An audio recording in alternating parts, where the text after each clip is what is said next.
So I was thinking the other day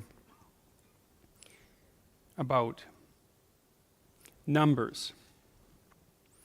You know, there are mathematicians who think that there isn't anything more real than numbers.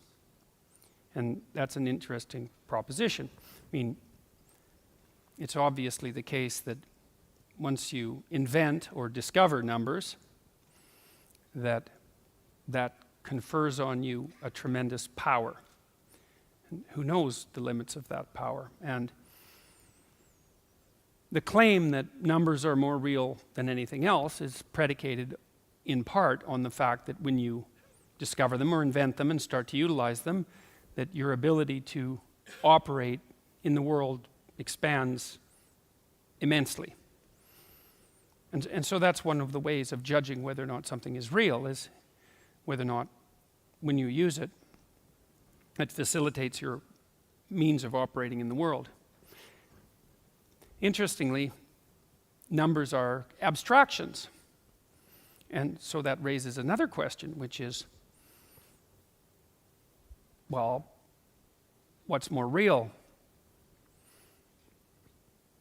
The thing that's being abstracted from, or the abstractions? And again, that's not obvious. And maybe the question of more real isn't germane. Maybe it's a question of equal reality. But it's not obvious that abstractions aren't real. And you can make a damn strong case that they're more real than anything else. And so then you might ask yourself, well, then what are the most real abstractions?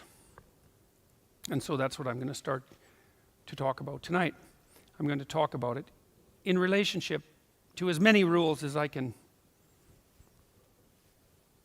lay out simultaneously. I'll go through the rules first. So rule 1 is stand up straight with your shoulders back. And rule 2 is treat yourself like you're someone responsible for helping. And number 3, which is very tightly associated with number 2, they're sort of variations on a theme, is make friends with those people who want the best for you. And by the way, these last 2 rules aren't injunctions designed to make your life easier. They're actually injunctions designed to make your life more difficult.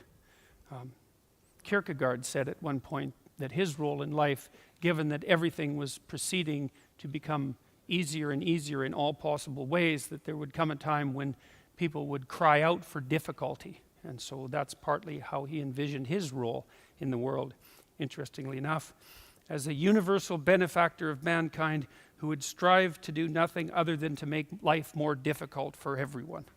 Right, and so rule 2 and 3 are like that, because treat yourself as if you're someone responsible for helping isn't the same as be nice to yourself. It's not that. And to associate with people who want the best for you means that they get to demand the best from you. And that's also not an easy thing. Rule 4 is compare yourself to who you were yesterday and not to who someone else is today. And that's an injunction about envy, right? It's easy. You need you need things that are above you, because you need to do something worthwhile with your life. You need something to aim at, but one of the consequences of that is that you can become envious of people that you believe have attained more in a deserved or undeserved manner, and that can make you bitter. And so it's much better to compare yourself to yourself and to use yourself as the target for improvement and comparison. Rule 5 is don't let your children do anything that makes you dislike them. And the rule of thumb there is if you dislike them, then other people will. And it's a bad idea to allow your children to act in a way that makes other children dislike them or adults dislike them, given that they're going to have to deal with children and they're going to have to deal with adults. So your primary responsibility as a parent is to help your child learn how to behave so that the social world opens up its arms to them and welcomes them at every level. And you've done your job if you can manage that, and it's not a simple thing to do. Rule 6 is put your house in perfect order before you criticize the world. And that's not take no action for others until you have your act together. That isn't what the rule means. It means that bind your ambition with humility and work on what's right in front of you that you will suffer for if you get wrong before you engage in the large-scale transformation of other people. Rule 7 is do what is meaningful and not what is expedient. And I would say in some sense that's the core ethos of the book. Not exactly, because Rule 8, which is tell the truth or at least don't lie, is a necessary conjunction to that, or a necessary additional element, because I don't think that you can pursue what is meaningful without telling the truth. And the reason for that is if you don't tell the truth, or let's say if you lie, which is an easier way to think about it, you corrupt the mechanisms, the instinctual mechanisms that manifest themselves as meaning, and then you can't trust them. And that's a very bad idea. So the fundamental reason to not lie is because you corrupt your own perceptions if you lie. And when you corrupt your own perceptions, then you can't rely on yourself. And if you can't rely on yourself, then, well, good luck to you. Because what are you going to rely on in the absence of your own judgment? You've got nothing if you lose that. Rule 8 is, as I said, tell the truth or at least don't lie. Rule 9, assume that the person that you're listening to knows something you don't. And that's not so much a mark of respect for the person, although it is that. It's a mark of recognition of your own unbearable ignorance. You know, one of the things you have to do in life is decide whether you have to make friends more with, let me rephrase that properly. You have to decide what's more important, what you know or what you don't know. First of all, there's a lot of what you don't know. And so if you make friends with that, if you decide that's important, then, well, that's a good thing, because you're going to be surrounded by what you don't know your entire life. And so if you're appreciative of that, then that's going to make things go better for you. But the other element of that is, well, why should you be appreciative of what you don't know? And the answer to that is, well, you shouldn't. If your life is absolutely perfect in every way, you have exactly what you need and want, you've put everything in order around you, then what you know is sufficient. But if you believe that things could still be put right around you in your own personal life, and with regard to the effect that you have on other people, then obviously what you don't yet know is more important than what you do know, and you should be paying attention to find out what you don't know at every possible moment. And if you're fortunate, when you have a conversation with someone and you're actually interested in what they say, then even if they're not very good at communicating, even if they're awkward, or even if they display a certain amount of enmity towards you, there's always the possibility that they might tell you something you don't know, in which case you can walk away from the conversation less ignorant and corrupt than you were when you started the conversation. And if your life isn't everything that you would like it to be, then being slightly less ignorant and corrupt is probably a good thing.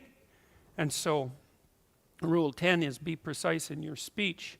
And that's an observation, I would say, that's a variant of a New Testament injunction, which is, or maybe a description of the nature of the world, which is knock and the door will open, and ask and you will receive, which is a very strange theory, let's say, but which I would say is far more in accordance with what we know about the psychology of perception, let's say, than you might imagine, because it is the case that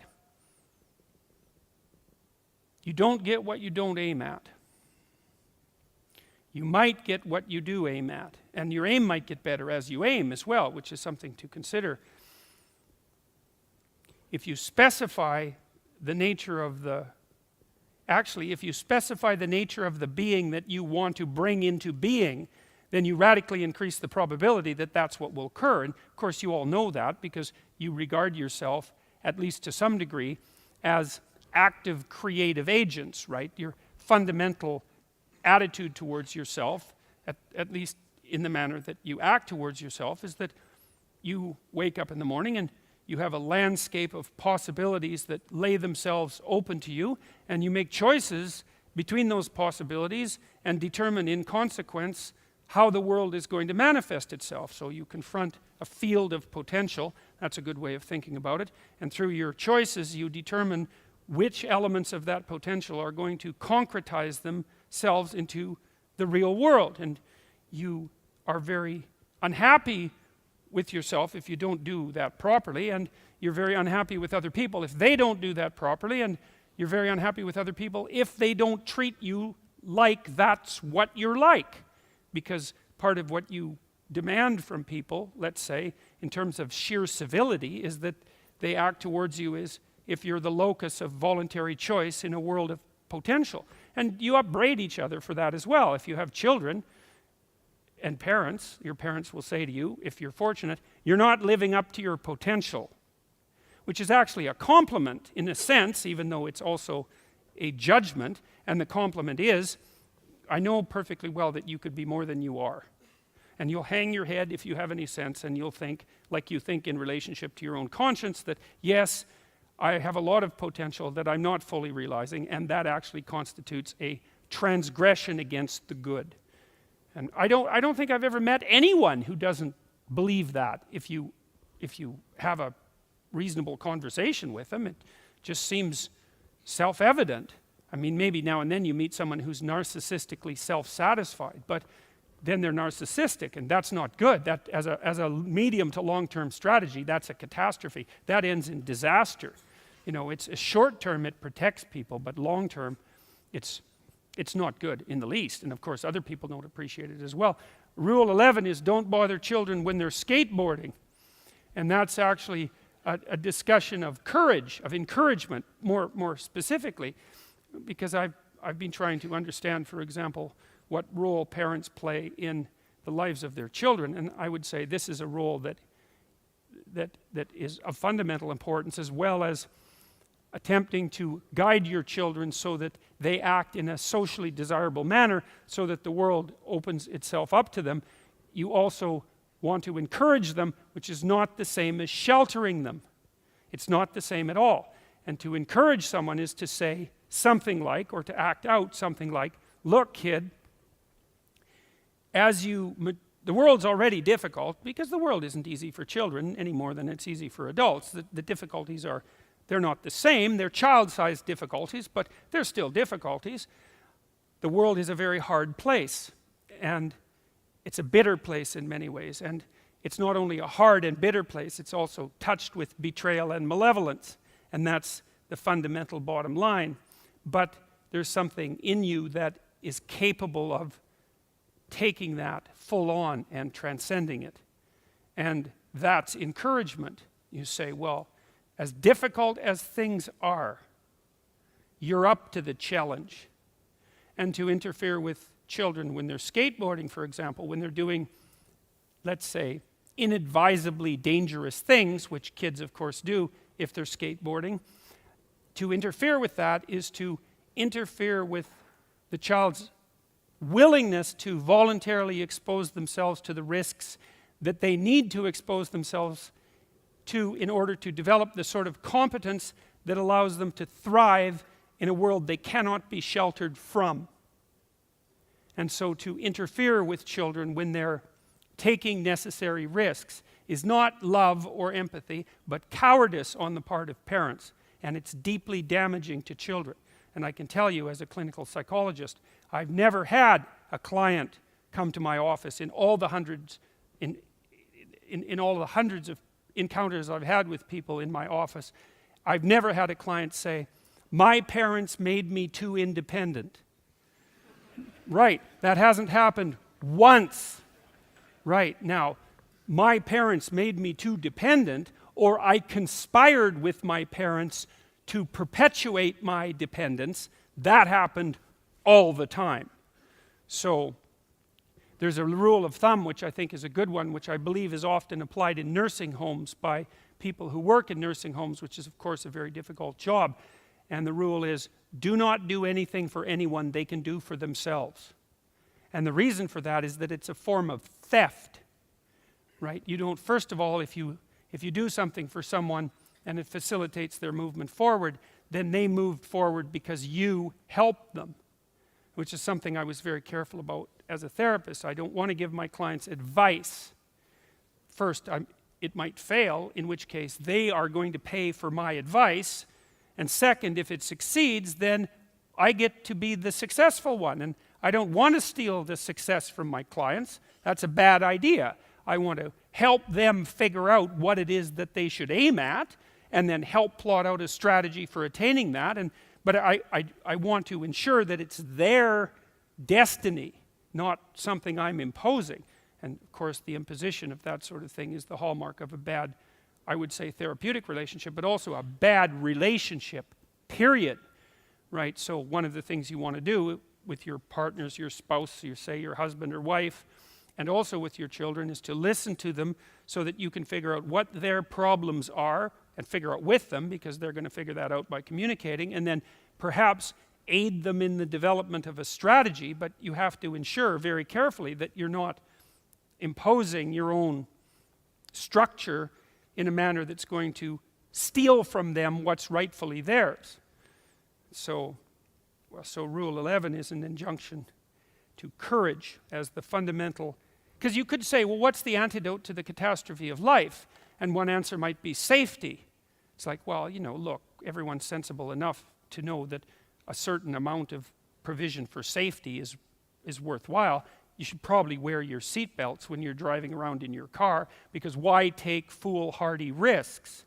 But given that there is no security in life, in the final analysis, then encouragement is a much better medication than sheltering.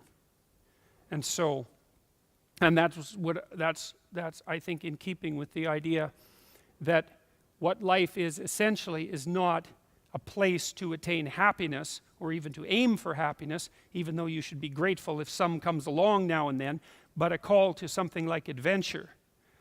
And I think that's the proper way of conceptualizing it. Certainly, if you go watch a story, a movie, you read a book, something like that, if you encounter a narrative that's gripping, whether it's a romance or a classic adventure story, then the element of it that's gripping is the adventure. And so to portray life as an adventure in romance and in the world is the proper way to portray it. And the way that you facilitate the adventure is through encouragement. I had a client once, I really liked him. He was a good guy, he was a smart guy, good-looking young guy, had everything going for him, He was a good musician, he was a talented athlete, but he hadn't been encouraged, I wouldn't say. He told me about his relationship with his girlfriend. He said his girlfriend wanted to go biking around southern Ontario. She was about 19 or 20, and he thought he might join her. And when she went and talked to her parents, they made every provision possible to help her prepare for the journey, to make sure her bike was in good shape, to make sure she had the right equipment, to help her plot out a route. And when he went and talked to his parents, all they did was worry that he was going to get hurt. And he might get hurt, because people get hurt. But they didn't understand that they were choosing between the hurt that he might encounter by going out in the world and having an adventure, let's say with his girlfriend, or the hurt that he would encounter by staying at home, cowering in his basement under the protection of his over-loving parents, while his girlfriend ventured bravely into the world. You think, well, which of those two things is most likely to be damaging? And the answer to that is, well, his parents wouldn't worry as much as if he was in the basement. And that's the wrong worry even, because they should worry more, not less. So in rule 12 is pet a cat when you encounter one on the street. And it's oddly enough, a meditation on fragility.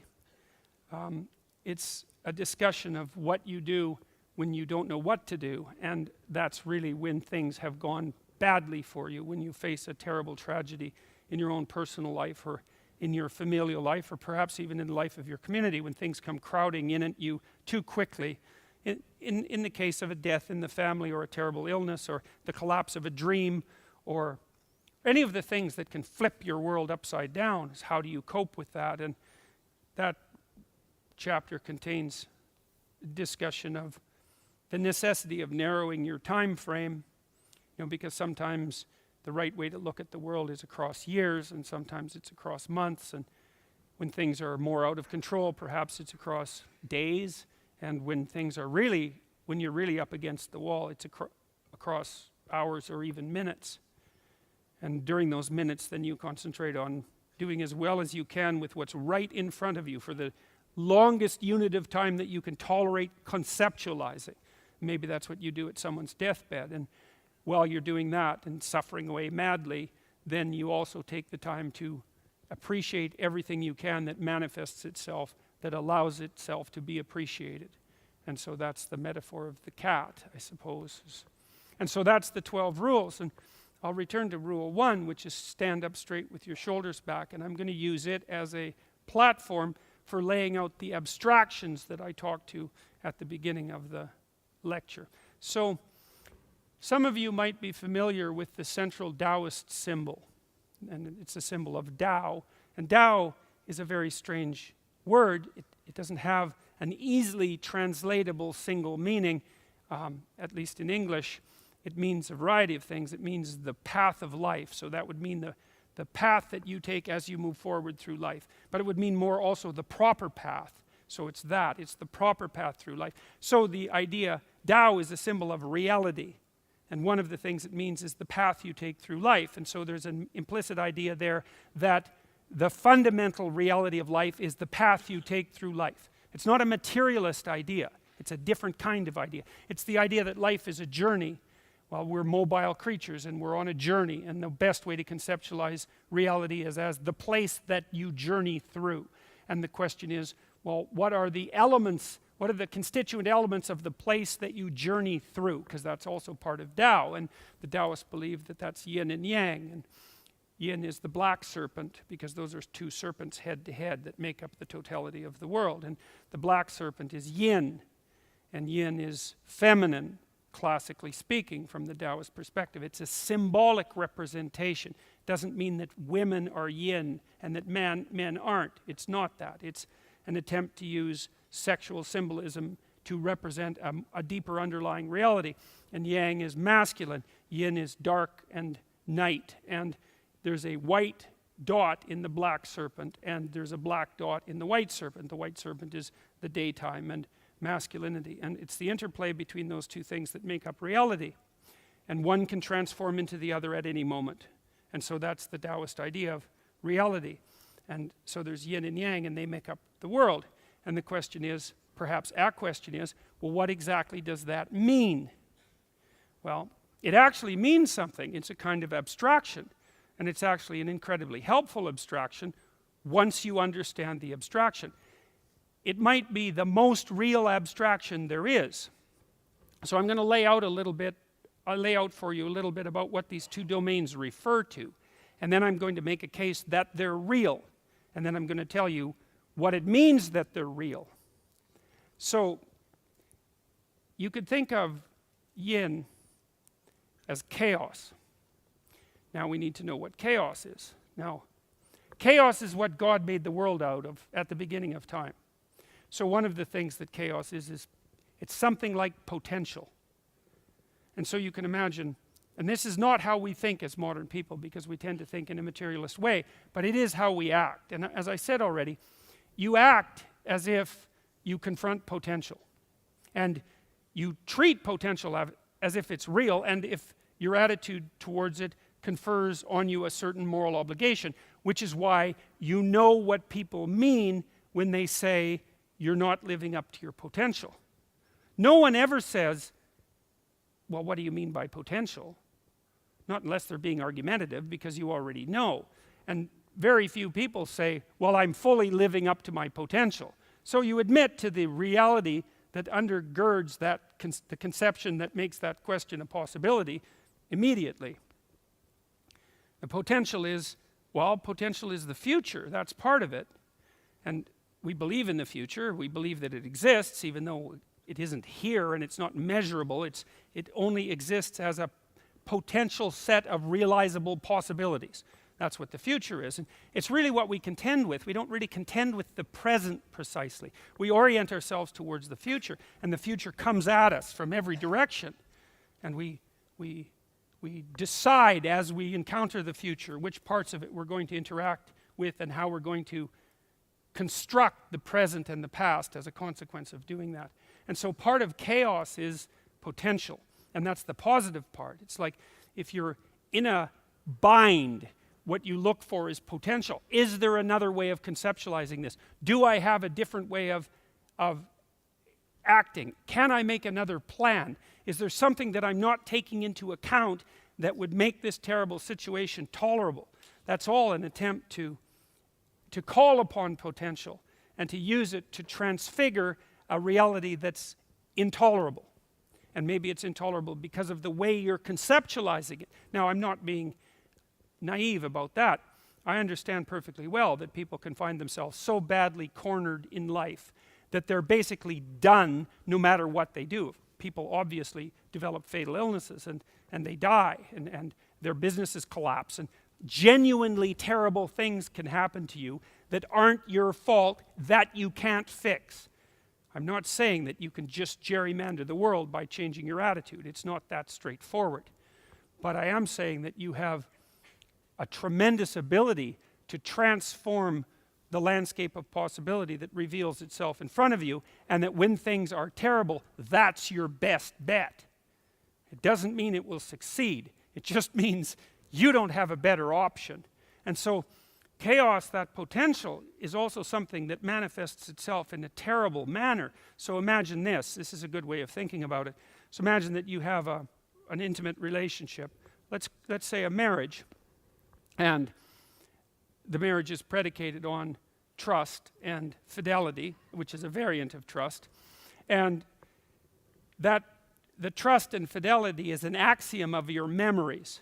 You might think, well, what does that mean? It's like, well, let's play it out. Imagine you've been married for 10 years, and then your wife tells you that she has had 3 affairs, each of them lasted 3 years, and the last one has lasted 5 years, and it's still ongoing.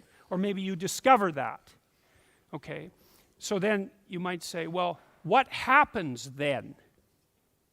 Well, what happens is that everything you thought was wrong, right? And this is such an interesting thing, because it actually means you had the past, and you think the past is fixed. It's done with. That's why it's the past. But all of a sudden you find out that one of the things that you thought about the past, and it happens to be a very important thing, wasn't true at all. And so what that means is that whole past that you thought was what it was, wasn't what it was at all. And so it transforms itself from an actuality into potential. And most of that potential is negative, unless you're relieved that your wife had an affair.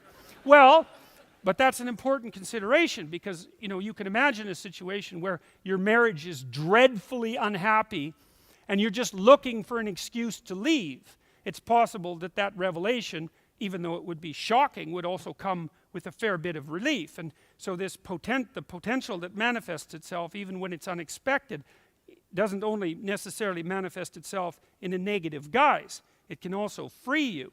And if your marriage was unhappy, even if you wanted to cling to it, if your marriage was unhappy and the betrayal was revealed and you're divorced and you set yourself up, in 2 years you might be in a better place than you were. It's not a pathway I'm recommending, by the way.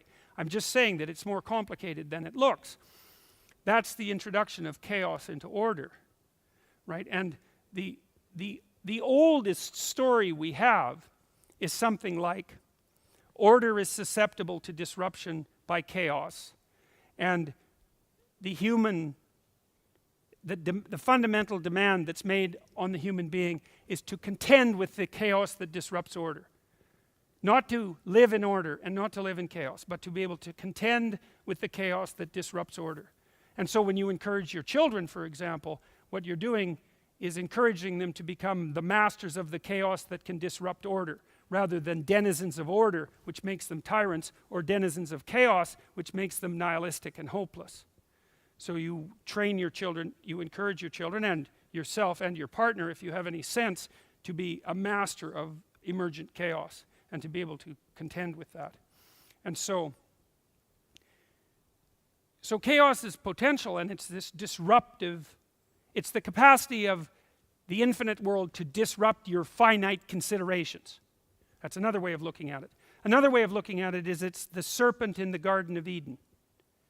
And the reason that that story is set up the way it is because it's trying to represent that. There's no place that's so bounded and secure, even if it's set up by God himself, that doesn't have an agent of chaos inside it. It's exactly the same idea that the Taoists put forward with their symbolic representation. It's just portrayed in a different manner. And the question is, well, what do you do in the garden given that there's a snake in it? And the answer to that is something like, you become the master of snakes. And that's a deep idea. That's the same idea as confronting the dragon and getting the treasure. That's the same idea as going to the bottom of the ocean and rescuing your father from the belly of the whale. It's the same idea. And that's an element in the greatest of stories, and the greatest of stories is the heroic story. And the heroic story is to voluntarily confront the unknown when it manifests itself, and to gather something of value as a consequence, and to share it with the community. There isn't a story that's more emblematic of what it means to be human than that. That is us. That's our best bet. All right, so chaos. Chaos is the catastrophe that will suddenly enter your life. Chaos is the flood that's definitely coming. Chaos is the ever-present possibility of apocalypse in your personal life, in your familial life, and in this broader social life, right?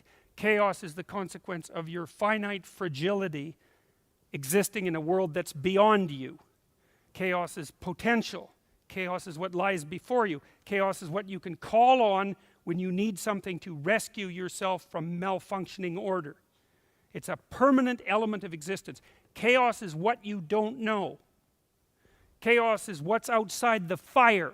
Chaos is what's outside the walls of your house. Chaos is what's outside the walls of your town. Chaos is what's outside of the borders of your country. All of that is chaos and potential. Order. Order is where you are when what you're doing is working in the manner that you intended. Okay, it's a very specific definition. How do you know that you know what you're doing? Well, you don't, because you don't know what you're doing, because you don't know everything. Everything you do is bounded by ignorance. Well, you still have to operate in the world. And so what you do is you make finite plans, and then you execute plans, and then you execute strategies to make those plans manifest themselves. And if the plans manifest themselves the way that you desired, then you regard your knowledge as sufficient. That's your definition of truth, and it's the only definition of truth that you can use, because you don't have everything at hand. And when you're where what you're doing is working, that's order. And you might think, well, I should just stay there, because that's a comfortable place to be. And there's a certain amount of truth to that, except for one thing. If you've defined a domain of order, and you stand in it, and you wait, the disorder will enter all by itself, because things aren't static. Things change all the time, and your attempt to bind yourself within a static structure is destined to fail, because everything around you is in flux, and the thing that you've parceled out as permanent will transform itself across time. Here's an example. Let's say you're a perfectly well-adapted 11-year-old. And it's actually possible to meet 11-year-old children are often very delightful, because they're like adult children. They're not teenagers. They're the most mature form of children. And they can be really delightful people. And then like 3 years later, you hate them. And the reason for that is that, of course, as soon as they hit puberty, which is the emergence of chaos into the already developed childhood structure. It's really the emergence of sexuality into a structure that didn't have to adapt to sexuality, and maybe even the emergence of aggression to some degree, but mostly sexuality. If the child maintains only the 11-year-old personality, by the time they're 16, they're no longer a delightful 11-year-old. They're a very immature 16-year-old. And the reason that I'm pointing that out is because just because something works for you now doesn't mean it's going to work for you 5 years from now. And so in order to remain stable, you can't be stagnant. They're not the same thing. Stability is a dynamic, not something static. And so not only do you have to be where you are, but you have to be going to where you're going, and you have to be participating in both of those things actively. So it's stability plus transformation. And I would say that manifests itself. You know when you're there because that manifests itself as meaningful. That's actually the instinct of meaning, which is an instinct, and perhaps the deepest instinct is precisely the instinct that tells you when where you are is sufficiently stable, but you're transforming yourself at a sufficient rate to keep up with everything that's changing. And you know that because if you're at your job, you might say to yourself, well, my job is really secure, but it's not very challenging. And you think, well, why do you care about that? It's very secure. And the answer to that is, well, if it's not challenging, it's deadening in a sense, right? The spirit goes out of it if it's not challenging. You need to be challenged. And why is that? Well, the answer is, well, tomorrow is coming, and whoever you are now isn't enough for tomorrow. And so today, you also have to be preparing for tomorrow, and next week, and next year. And if your job isn't challenging, then it isn't doing that for you, and you find it deadening, not meaningful. And the reason for that is that it violates your most essential instinct, and your most essential instinct is the instinct for meaning, and it actually signifies that you have the balance between chaos and order right, deeply right, which is why it's the most fundamental of instincts, because chaos and order are the most real of things. All right, so you have the chaos that surrounds you, and in some sense infinite in scope, and then you have the order that you produce, which is your mastery of it. Well, let's take order apart for a minute. We want to think about the structure of order. And I'm not saying that chaos is bad and order is good. I'm not saying that at all. That's not the right way to look at it. It's the balance between them that's of crucial importance. They exist as superordinate categories. Whether you like them or not is really not that relevant. They're the fundamental constituent elements of reality. You might say, well, what's your evidence for that? And I can tell you one piece of evidence, which I won't go into for very much time. You have two hemispheres, and each in your brain is composed of two hemispheres, which implies something about the nature of the world, given that your brain is hypothetically adapted to the structure of the world. It's not just your brain, because animal brains have the same fundamental structure, this bifurcated structure. And the bifurcation indicates that there's two fundamental realities, because otherwise, why would you need a bifurcated structure? Or maybe you'd need a triune brain, or one that's divided into four, but that isn't what you have. You have one that's divided into two. And if your working definition of reality is scientific, biological, let's say, then your definition of reality is that which shapes life. You can't actually do better than that from a Darwinian perspective. And if the reality that shaped life produced a bifurcated representational structure, then that implies that the proper way to represent reality, and perhaps that reality itself, is in fact bifurcated. And I believe it's bifurcated in the manner I just described, and the neurological evidence for that is actually quite overwhelming. It's come from multiple sources, some of them Russian, some of them American. That's where most of the work has been done. Your left hemisphere is specialized for operation in those situations that you know and understand, and your right hemisphere is specialized for operation in those situations that you neither know nor understand. And the proper way to orient yourself in life is to get the balance between those two sets of operations correct. And the way that manifests itself in your subjective experience is as meaningful engagement. And so that's not a bad first pass, what would you say, justification for the view that these two domains are the most real domains. Okay, so order. What is order? Well, if you just sit there and do nothing, that will be chaos. Why? Well, because you'll suffer and die. That's what will happen. So, without action on your part, deterioration and death is a certainty. Okay, so you need to act. Well, then we built on an action platform. I mean, we're the consequence of 3 billion years of evolution for action. Action, movement forward in the face of necessity is the prime dictum of life. That's a good way of thinking about it. We're embodied action. Well, what do you have to do when you act? Well, at minimum, you have to do whatever keeps you able to act. These are truisms, right? I mean, you have to have something to eat. You have to have some fresh water. You need some shelter, right? You need some companionship. You need a sexual partner. You need children. You need play. You need to be touched. And I actually mean need, by the way.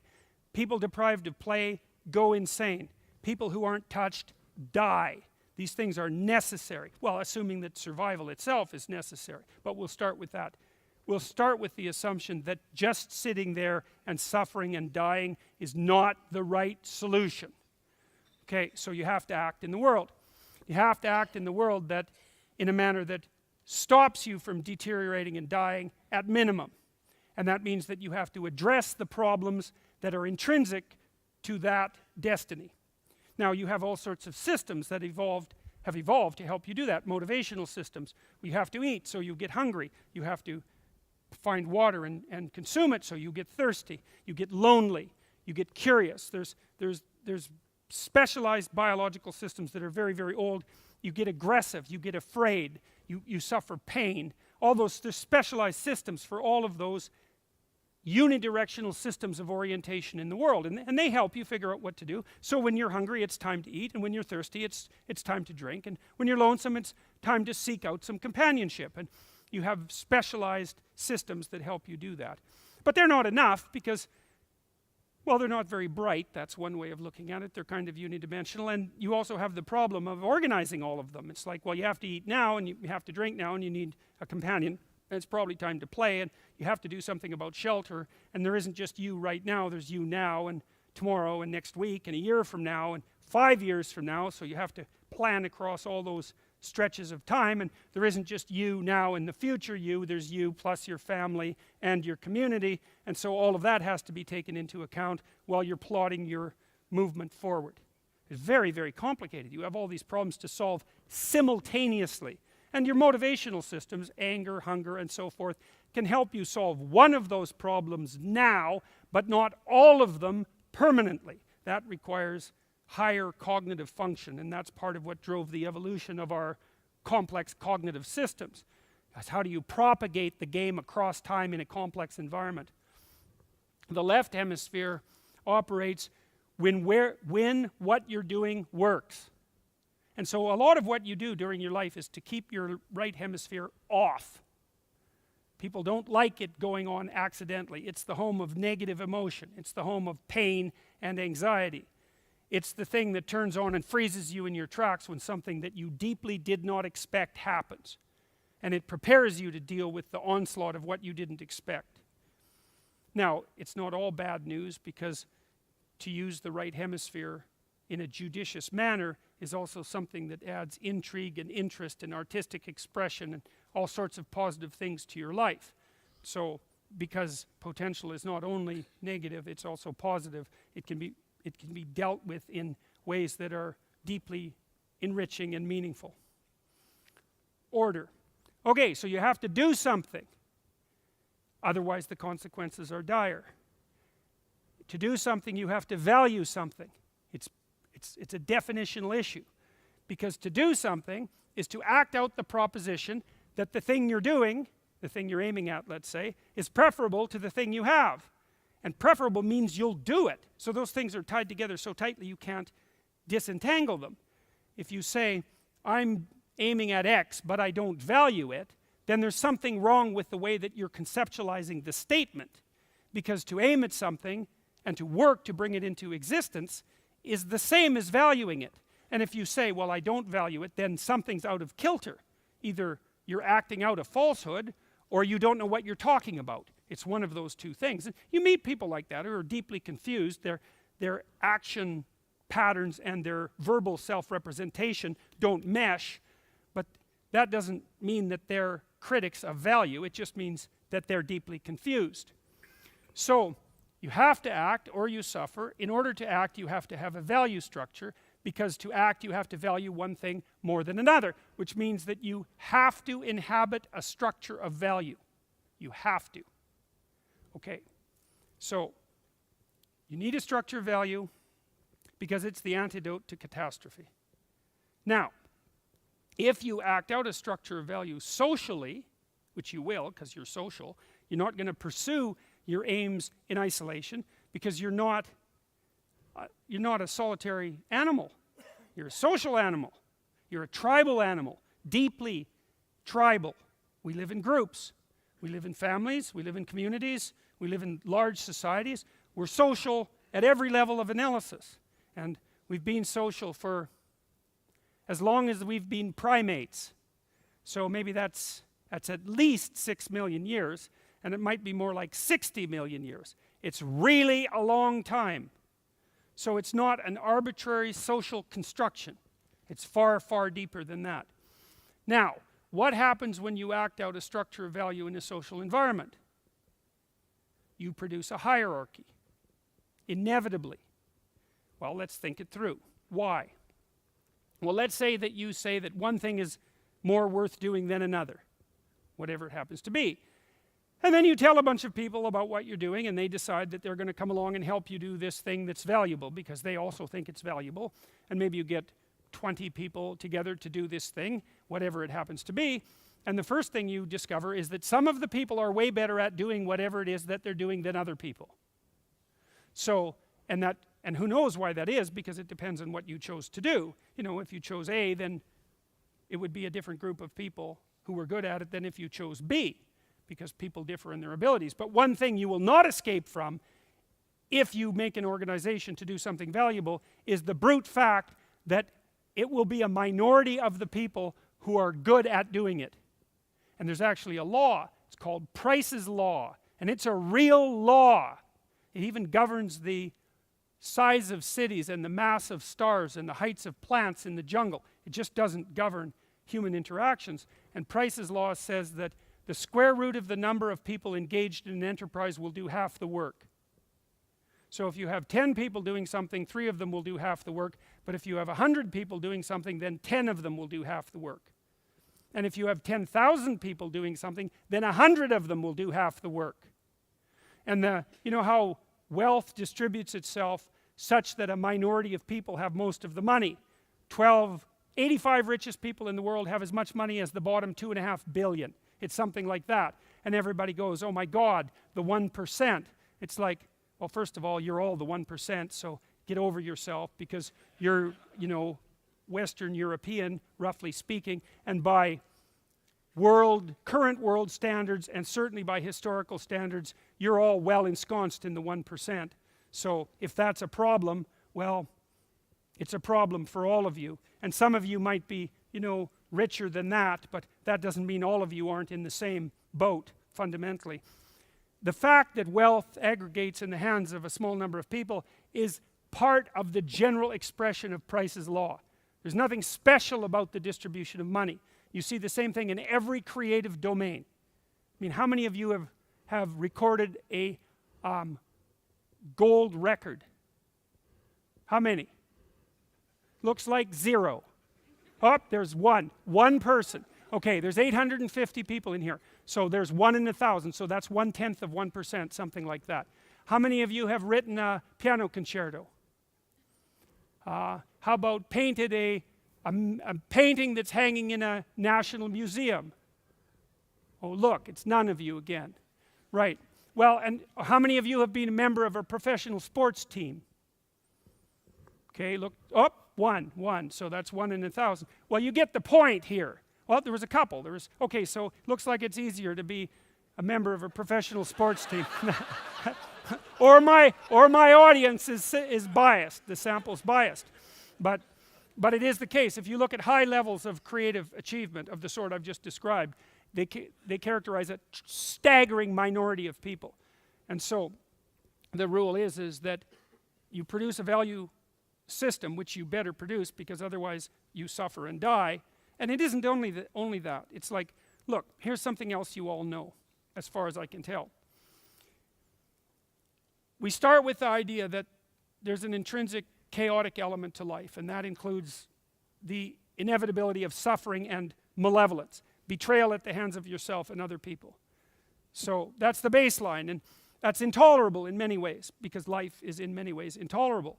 And the question is, well, what do you do in the face of something that's intolerable? And the answer is, well, you try to find something that justifies it, right? You want to have something that gets you the hell out of bed in the morning. And not just any old morning, but a morning when your father has Alzheimer's disease and your daughter has an incurable illness. Because you need something to get out of bed for in those mornings too. And that better be the purpose that you found in life. And if the purpose is going to be such that it gets you out of bed in those mornings, it better be a pretty damn noble purpose, because otherwise why would you bother? And so not only do you need a value structure, you need one that's of sufficient tension, let's say, or sufficient value, or sufficient nobility, so that it's worth suffering for. Because you're going to suffer, and you better have something that makes the suffering justifiable. And so not only do you need the value structure so that you don't just deteriorate and die, you need the value structure so that when the flood comes in your life, as it certainly will, that you have built a vessel that will sustain you through the catastrophe. And that's not this pursuit of happiness. It's not even the pursuit of security. It's none of that.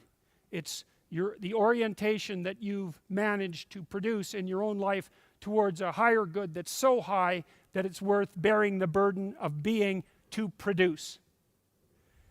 You implement that in the world, you produce a hierarchy. Now you might say, well, and then you have the problem of hierarchy, and the problem of hierarchy is a very few people are going to be very good at whatever that hierarchy does. And then you have the second problem with hierarchy, which is the problem I just laid out when I asked you about your spectacular levels of attainment and found out that it was very unlikely. I'm not saying that you haven't attained worthwhile things. That's not my point. My point is that very high levels of attainment are extraordinarily rare, and that's an inevitability as soon as you decide that something's worth doing. Two inevitabilities. People stack up at the top. Minority of people stack up at the top and take most of the proceeds, whatever they happen to be, or deserve them, or earn them, whatever, however, I don't care how you conceptualize it, and almost everybody else stacks up at the bottom. And so the problem with hierarchies is that even though they're necessary, they tend to produce a situation where most people stack up at the bottom. And so that's the next thing that we have to contend with. You can't get rid of the hierarchies, because if you get rid of the hierarchies, there's no value structure. And if there's no value structure, not only do you deteriorate and die, you want to deteriorate and die. And that's not a good solution. But if you do generate a hierarchy, then you have the problem of the hierarchy. And the problem of the hierarchy is that it will dispossess most people. Now, to the degree that the postmodernists have something to say, that's what they say, is hierarchies dispossess. Okay? And then we can look at that clearly and carefully, and we can say, that doesn't mean, A, that hierarchies themselves are corrupt or that we can dispense with them, but it also doesn't mean that we have no moral obligation to the dispossessed. And we say, well, how do we deal with that politically, conceptually? And the way we deal with that, at least in part, is to produce a political spectrum that ranges from left to right, that deals with hierarchy and the problems that hierarchies cause. So one of the things that you can reliably assume about someone who's on the right is that they will be patriotically in favor of the current hierarchy. Or even more abstractly, they're in favor of the idea of hierarchy itself. And you say, well, more power to the people on the right, because you need hierarchies, so they should support them. But then you have to take the people on the left who say, yeah, but what about the people who are dispossessed by the hierarchy? And what you have to say to them is, yeah, we actually have to do something about that. And you think, well, how do we do something about that? And the answer is, we don't actually know. Because there's no permanent solution to the problem of dispossession by the hierarchy. We don't know how to fix it. You say, well, we could flatten the hierarchies. It's like, not without disrupting the value structure. That's a price you don't want to pay. Well, we could take from the top and put it at the bottom. It's like, yes, hypothetically, we could. But it turns out that when you try that in practice, it's very, very easy to rapidly go too far. and then what you end up with not is less dispossessed, you end up with no one who has anything. And that's not a good solution to the problem of scarcity, right? To make everyone equally dead or equally starving, which is essentially what the communist states did across the entirety of the 20th century, is not the proper way to address the problem of hierarchy. Now it has to be addressed, even if you're on the right, because here's one thing that happens.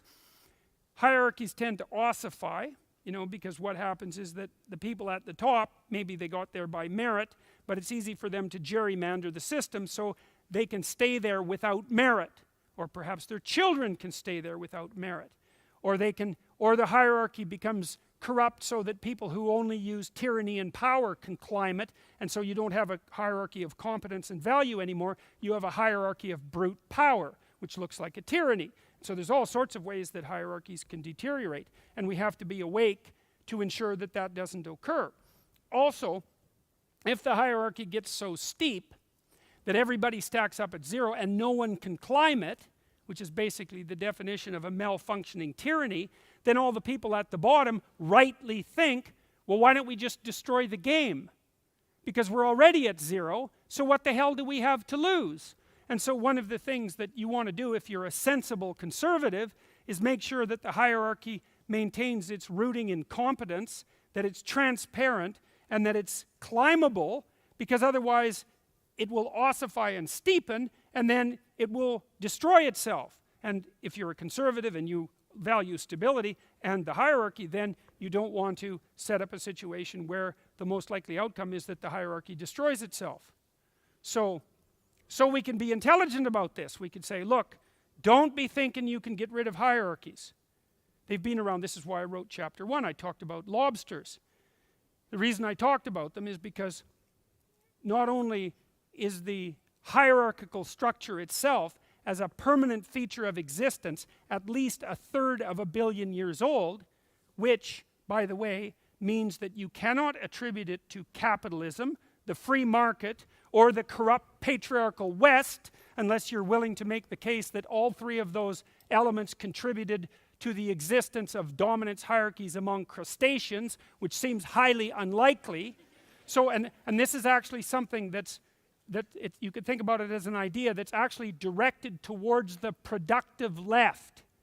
If you want to help the dispossessed, don't blame the existence of hierarchies on capitalism, because it's wrong.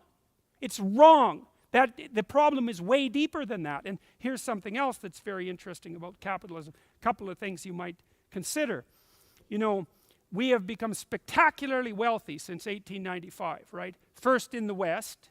Iceland's a classic example. I mean, you guys are so much more wealthy than you were 100 years ago that it's absolutely impossible to believe.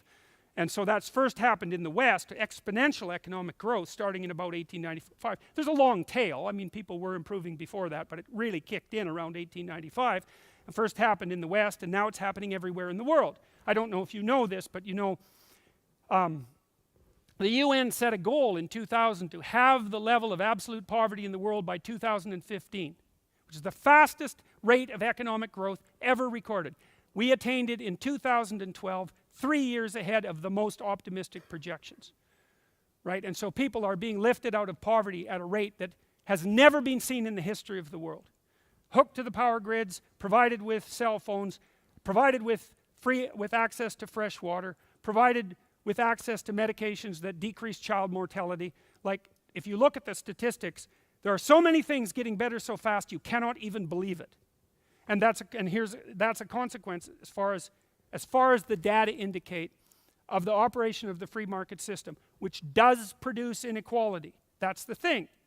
But as far as I can tell, the only system that has ever produced wealth, and every system produces inequality. But the only system we know of that produces wealth and inequality is the free market. So here's a question for everyone, left and right. How many units of inequality will you tolerate to produce 1 unit of wealth? And if the answer is 0, then you've gone too far. You're outside the appropriate political debate. That's the wrong answer. And if you try to impose that, all there will be is mayhem. Because the price we pay for wealth is inequality. Now that doesn't mean that you can let inequality run to its ultimate extreme, because then you run into the other problem, which is the monopoly problem. You've all played Monopoly, I presume. What happens in every Monopoly game? If you play it out, everyone stacks out at zero, up at zero, except one person. Now if you play it 50 times, you'll find that it's hardly ever the same person, because it's basically a game of chance. And there's a fair bit of chance, by the way, operating in the distribution of money in the world. It's not all chance, but there's a fair bit of chance. But the logical conclusion to a hierarchy that can play itself out totally is that one person has everything and everyone else has nothing. Obviously, that's not a useful outcome. So you know, and there are ways that we fix that in our society. We have progressive tax policies, and you can argue about their utility, but that's one way of rectifying it, potentially. Another way of rectifying is that we don't have one game, right? In a pluralistic society, we have many, many games that people can play, and so if you can't be a successful lawyer, then maybe you could be a successful plumber, and if you can't be a successful plumber, maybe you can run a small restaurant, or, you know, there's a diversity of games. And so that's a good way of allowing, of increasing the robustness of the system so that you don't get hierarchies that are so steep that they collapse in upon themselves. And so those are sophisticated approaches. And perhaps there are other approaches too, but it's an intractable problem. It says in the New Testament, it's one of the things you'd swear would be edited out because it's such a harsh statement. The poor will be with us always.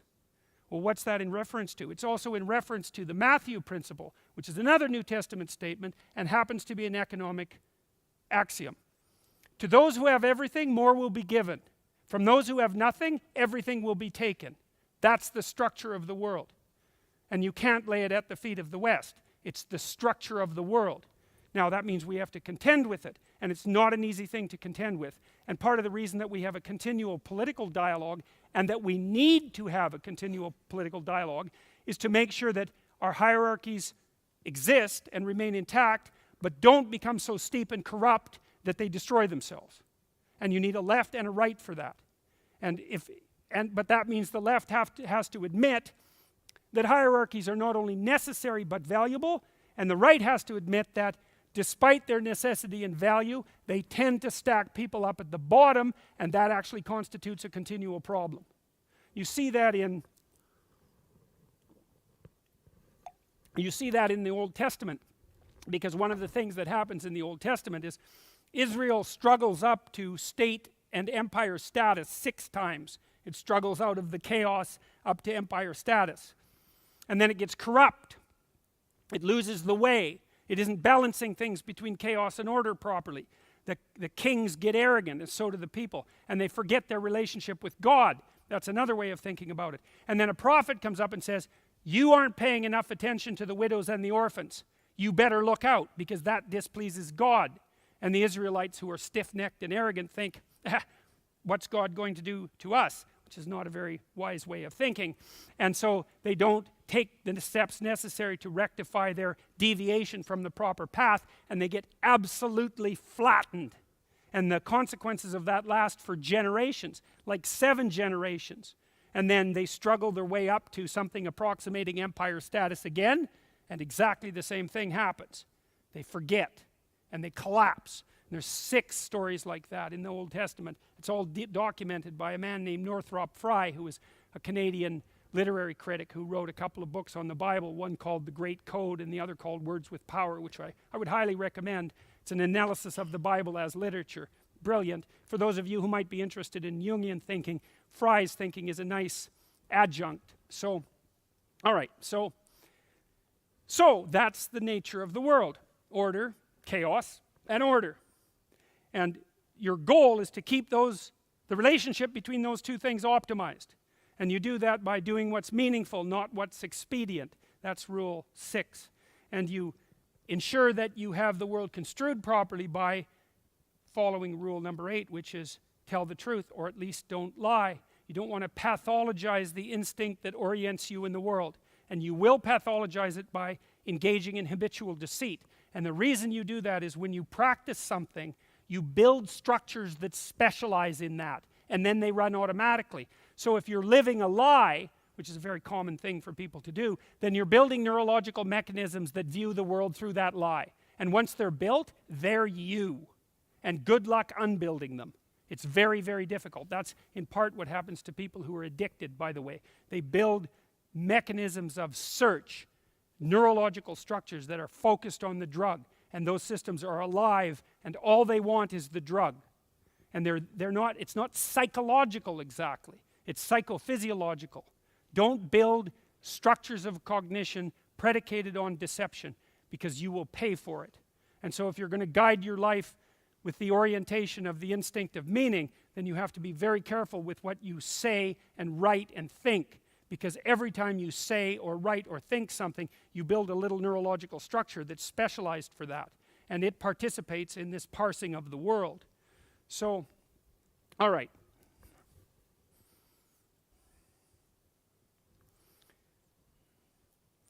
Chaos and order. Then you can say the order is a hierarchy. Okay, so here's the next question. Next two questions. Is order a hierarchy? And then a subsidiary question would be, if order is a hierarchy, either what is at the top of the hierarchy or what should be at the top of the hierarchy? Instead, a hierarchy is a structure of value. So that's the question, is what should be of ultimate value? Okay, so now we're going to take that apart a little bit. The first thing I would say is, order is not a hierarchy. Order is a set of hierarchies. That's a different thing. So I'll tell you how to think about that, I think. So imagine you have a child and they're playing soccer. And your child's a pretty good soccer player. No, I'll tell you a different story.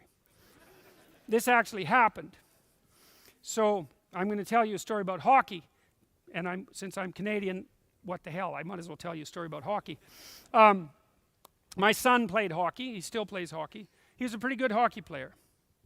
And my wife and I used to go watch him play hockey. There was an arena just down the street from us. And there was a nice neighborhood league there. And so they'd sort the kids into teams, and then they'd let them play a few demo games. And if any team was getting stomped flat, or any other team was winning too much, then they'd rebalance the team so that they were approximately equal in skill. So that was the sorting of the teams. So, and then they were on their teams, and then they'd play, 15 games during the regular season. They'd have a little tournament to see who won.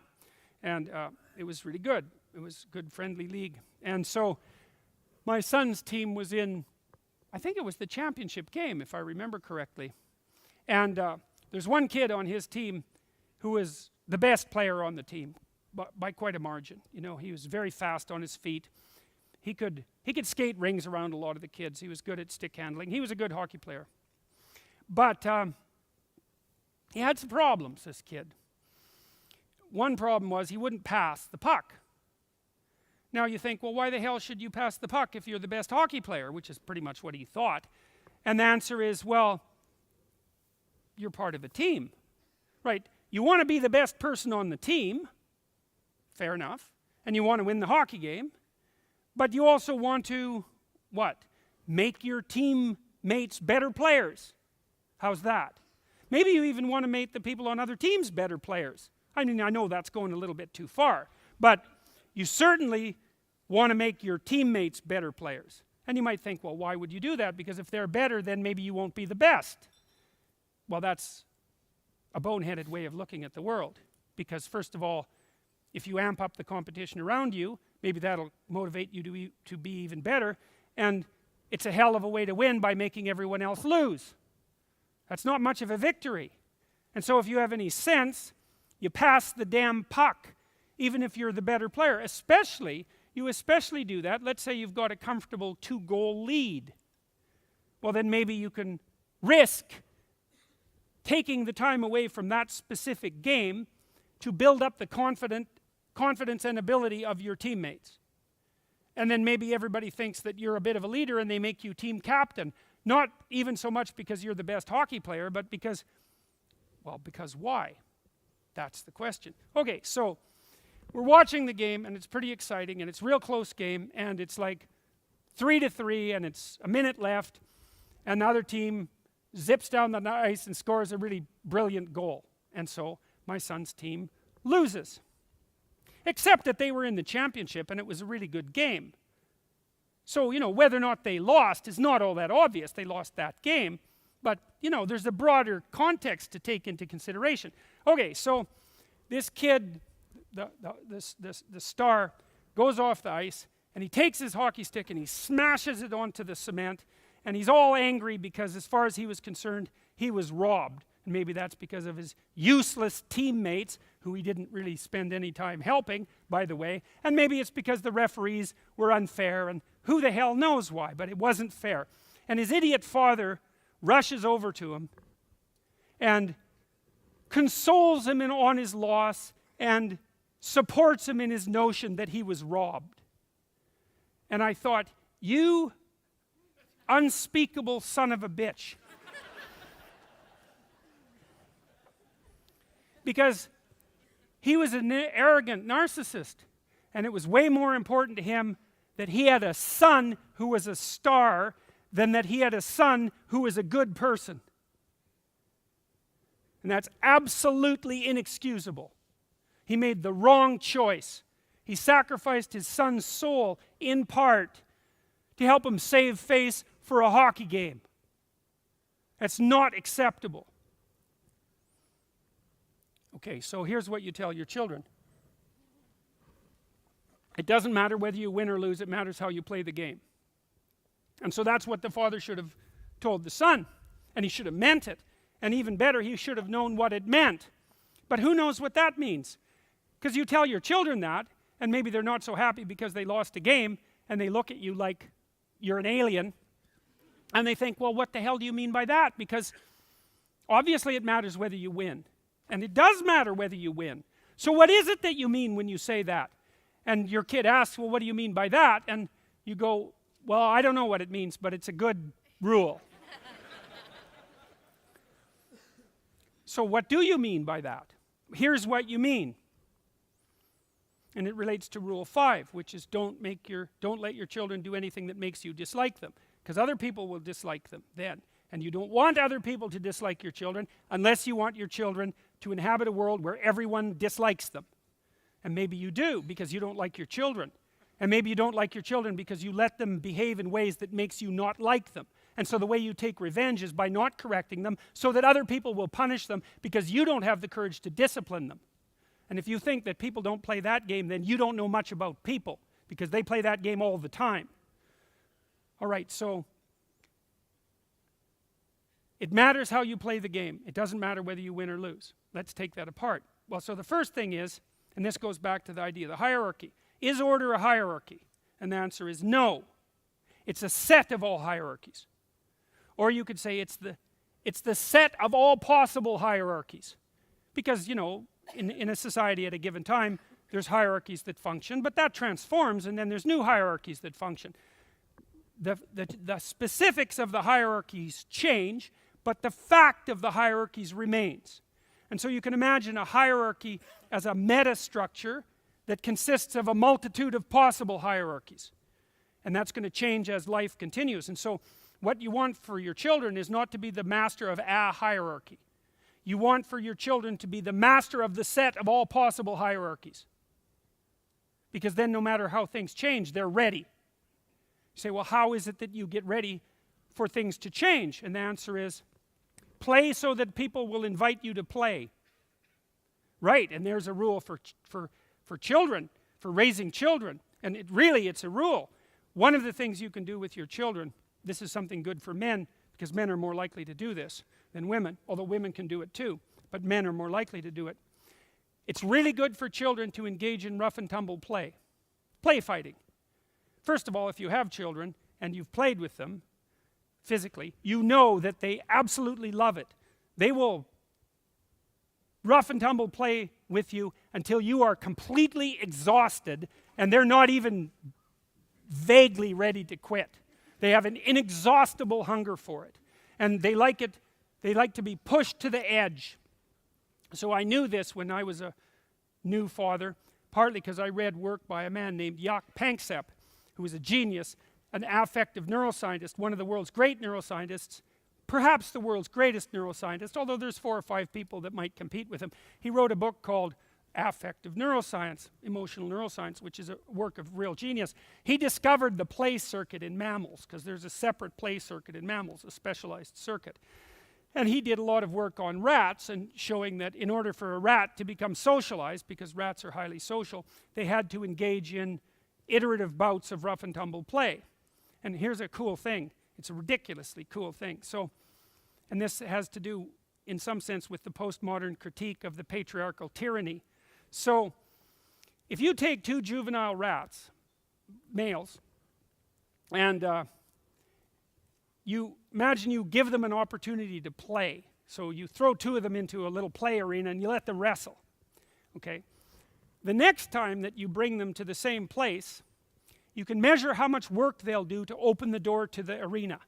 How many times they'll push a button, say, to open the door, or how hard they'll pull if you tie a spring to their tail. And so you can get an estimate of their motivation, because the more motivated they are to play, the harder they'll work. And rats will work really hard to play, so you know that they want to play. I mean, assuming that you're willing to accept the fact that if you work for something, you want it. It's like an operational definition. So rats will work to play. Now, if you let the rats out in the play arena, and one rat is 10% bigger than the other, then that rat will win. You might say, well, what does winning mean? And rats wrestle like people wrestle. They even pin each other. And they manifest play behavior to begin with, like dogs playing in a park. You know how a dog looks when it wants to play? It sort of hunkers down a little bit, looks up at you, like expectantly, kind of move back and forth, which is like, okay, human, I'm ready to play. And if you have any sense and you know how to play, then you look at the dog and you sort of go like this, and the dog goes like this, and you cuff the dog, not too hard, and the dog bites you, not too hard, and then you can play, and you're both happy with that. And kids can do that with dogs, because kids understand dogs, and dogs and kids know how to play. If your dog can't play, then you should not own a dog, because you're not smart enough to own a dog. So it's true. And if you have a dog that can't play, then don't have a kid. Right.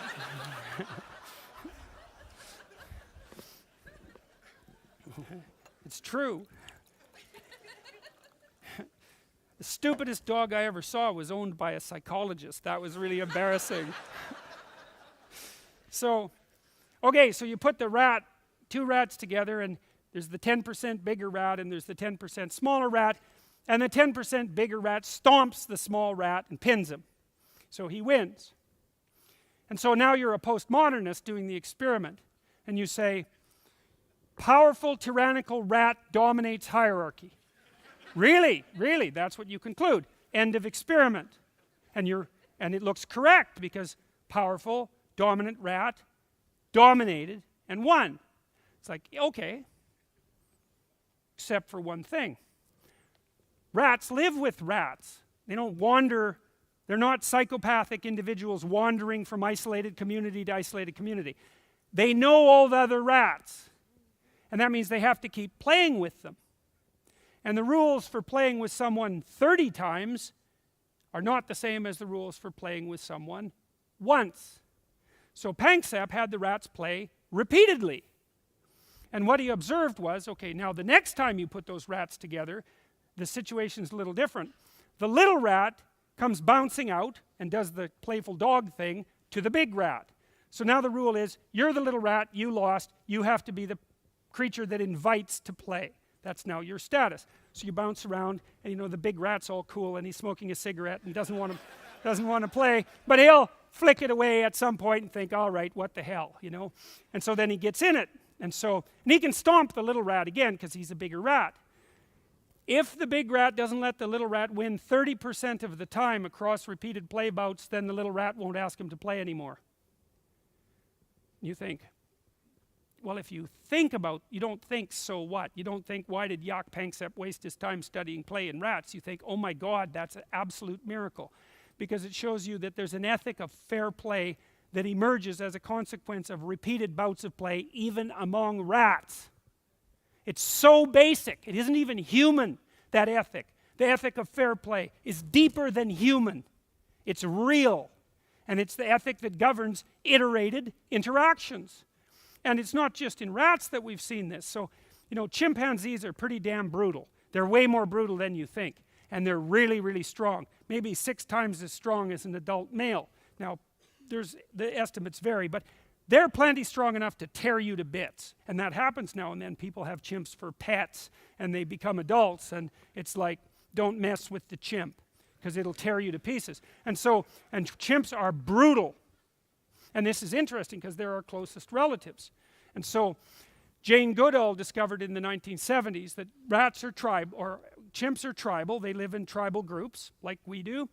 And they have a territory, that's the known territory, and there's a perimeter, that's the unknown, that's chaos, and other chimpanzees inhabit the chaos, foreign chimpanzees. And the juvenile chimps patrol the perimeters in groups of 4 or 5, and if they spy a foreign chimp, or 2 of them, if they outnumber them, because they can't count, but they have a sense of quantity, if 5 chimps come across 2 foreign chimps, they will tear them to bits. And I actually mean that literally. That's what they do. And chimps also hunt. They hunt colobus monkeys, and they weigh about 40 pounds. And they're quite carnivorous, and they will eat them alive while they're screaming.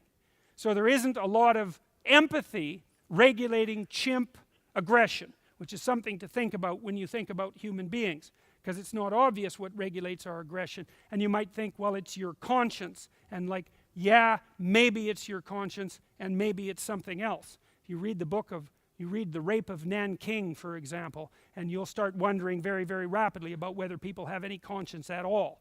So, and that's a story of absolutely atrocious Japanese behavior in China at the beginning of World War II. And it's a horrifying book, so read it with caution, but it's very instructive.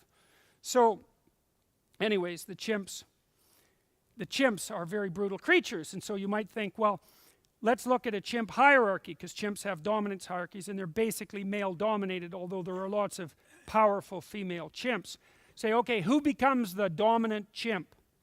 And the answer might be, and this would be the postmodern answer, the most powerful, tyrannical, brutal chimp rules. Because it's power that moves you up the hierarchy. It's like, that happens sometimes among chimps. But you know what happens to tyrant chimps? They have an off day. And 2 subordinate chimps, each 3/4 the size, gang up to make a 1.5 super chimp, and then they tear him to pieces. Right, so here's the rule if you're a chimp. Tyrants meet bloody ends. So how do you conduct yourself as a chimp if you want to be at the top of the hierarchy and have preferential access to the things that being at the top of the hierarchy would give you? And the answer is, engage in mutually reciprocal interactions with your peers. The chimps that rise to the top, that stay there stably, and also have the most stably functioning troops, by the way, are the ones that have friends that are long-term and permanent, and engage in reciprocal interactions not only with their friends, but also with the females and the infants. And so even among chimps, patriarchal tyranny, A, is not the norm, and B, is not the proper mode of approaching the situation. And so that speaks to a broader ethic, the same kind of ethic that is spoken to with regards to the rat studies of play behavior. And you can see this sort of thing throughout the animal kingdom.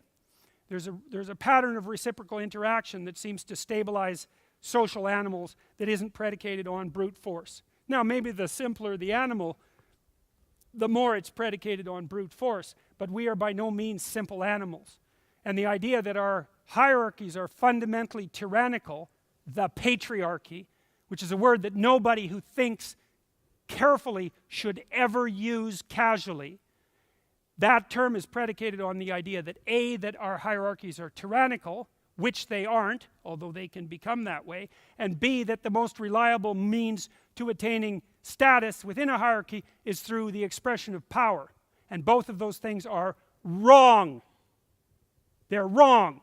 And nonetheless, that's the primary theory of the social sciences and the humanities. Enough of that. We have enough data to indicate that none of that's sufficiently sophisticated to constitute a reasonable explanation of the world.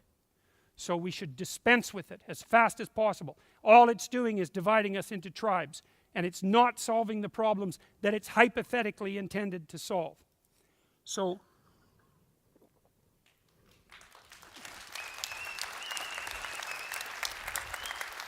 okay, so now back to the question. So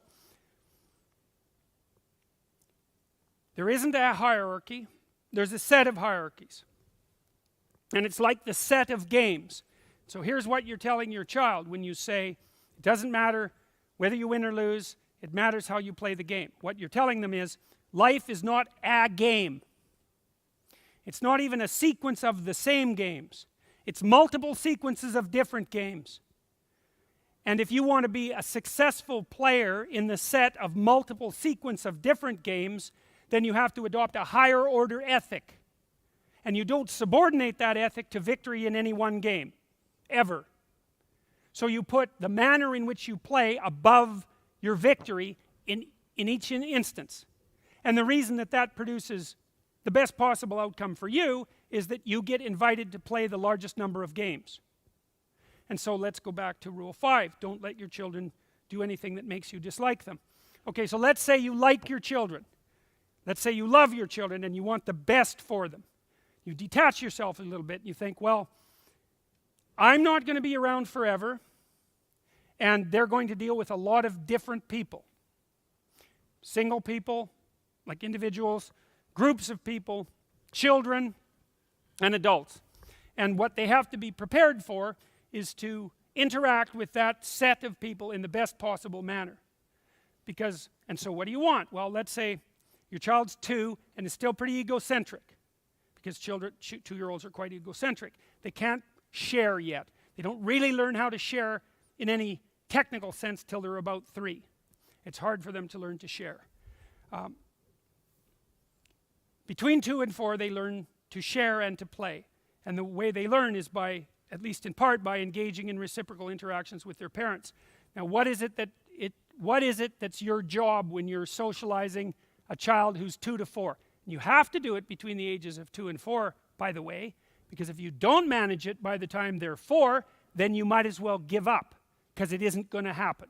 And the literature on antisocial behavior in children is crystal clear on this point. If your child's antisocial at 4, you've failed. And there isn't anything that can be done about it. It's a dismal literature, and believe me, psychologists and sociologists and anthropologists and criminologists have tried for like 6 decades to figure out how to remediate antisocial behavior in older children and adolescents, and they haven't managed it. So between 2 and 4 is crucial. You want to help your child become the sort of person that other children want to play with.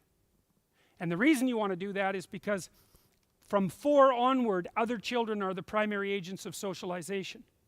And so if your children are accepted by other children, then they're on their way, because other children will socialize them. It doesn't mean you're not important as a parent, but it means they find their peers who are at the same developmental level as them, and they start to reciprocally socialize one another, and they do that through play.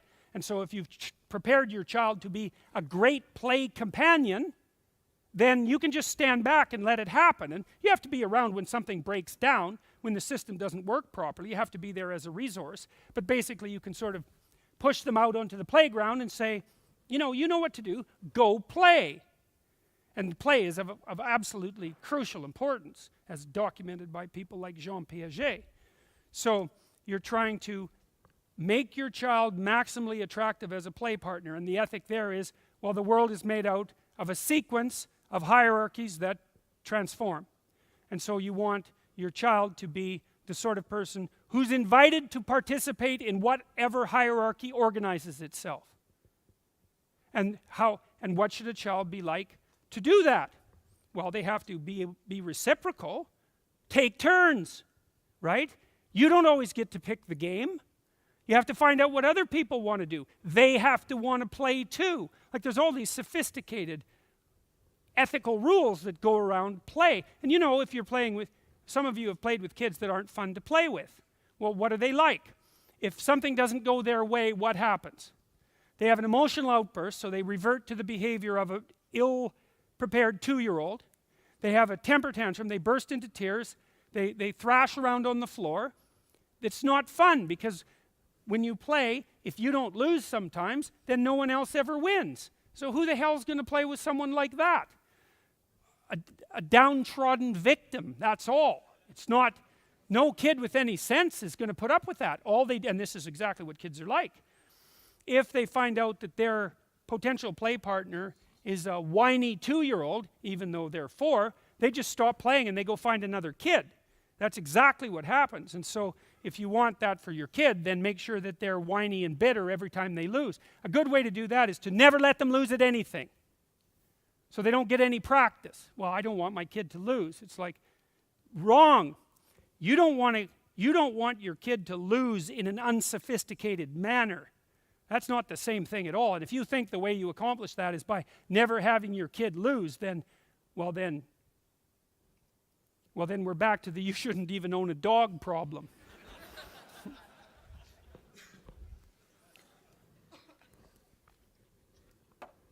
All right. So then you might take apart, what does it mean to be a desirable play partner, assuming you're going to play reciprocal, repeated games across all sorts of different contexts? Well, there's a whole ethic that emerges from that. See, Nietzsche, back in the late 1800s, he was the first person to kind of cotton on to this sort of thing, because until then, people tended to think of morality as something that was invented rationally and then imposed from the top down. But Nietzsche, being a very intelligent observer, noted that, well, that wasn't really the case. There was an ethic already built into human interactions that we all acted out, but that we didn't really understand very well. So here's a way to think about that. So imagine you're watching a wolf pack, and wolves compete for dominance. And so the way they do that is they basically have a play fight about it. Now, it's this fairly serious play fight, and so 2 wolves that are engaged in a dominance dispute will sort of stand sideways to each other. You know how cats do that? You ever watch 2 cats fight? Cats stand sideways. You think, well, why does a cat stand sideways when it's fighting? It's because a sideways cat is a bigger cat than a head-on cat. So the cat's trying to intimidate the other cat, so it stands sideways. Then it puffs itself up, including its tail. And the reason it does that is so that it looks bigger. Because the cats don't want to fight. They want to threaten until one cat backs down. And so they puff themselves up and they make horrible noises and they face off against each other. But they don't want to fight because the 2 cats that are fighting might damage each other. Then a 3rd cat comes in and wins. It's a stupid strategy. So it is. So most animals don't like to fight because they might damage themselves, and then another interloper will just win. It's a stupid strategy. And human beings are quite a bit like that. We do a lot of posturing and defensive display and aggressive display and all that, but we don't fight very often for the same reasons. And it's only when those other mechanisms break down that we actually fight. So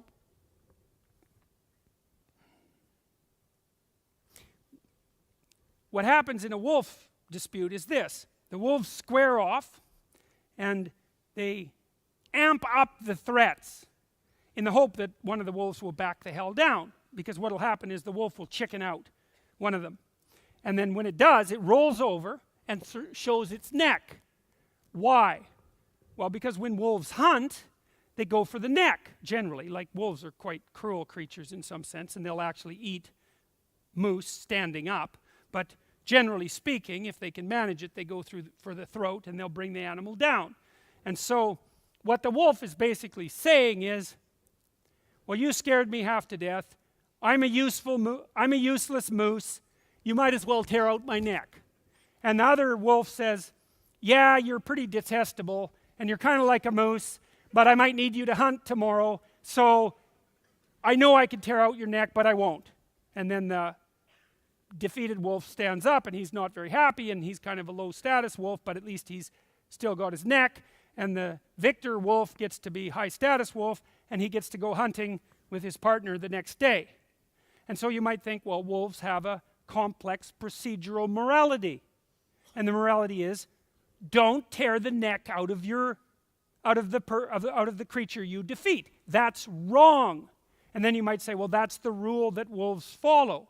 But that's wrong, because wolves don't follow rules. Because wolves don't have rules. Because they don't have language and they don't think, not like us. They act like they have rules. They act so that if you watch them act, you could label what they're doing with the rule. That's how we got our rules. That's how we got our rules. We acted out an ethic, and then we watched, and then we coded it in stories. That's what our religious stories are. They're the consequence of us watching what it is that we do when we act ethically, and then transforming that into a story, and everyone's intent on that story. Absolutely intent on the story of good versus evil, let's say, because that's the fundamental story. And why do you want to watch that story? Because you want to know how to be the victor in the set of all possible games. And that's what that story's about. And that's what movies are about, and that's what books are about, and that's what religious narratives are about. That's what everything that grips us at a literary level is about. And the reason that it grips us is because that's what the world is made of, and that's what we need to know. So then you might think, so here's something to think about. I'll give you a symbolic representation of this, okay? So there's this idea in Christianity, and I'm not talking about this from a religious perspective, okay? I'm talking about this from an anthropological perspective, or a biological perspective, or that'll do, an anthropological or a biological or a psychological perspective. So there's this idea in Christianity that Christ is, whatever Christ is the King of Kings. Okay, so I'm going to take that apart. So imagine that you have a hierarchy, whatever it is, and there's someone at the top of it. And so that person has the attributes necessary to be at the top of that hierarchy. And maybe it's a hockey team, and you go home and you tell a story about how the best hockey player on your team played while they were being the best hockey player. It's a little hero narrative.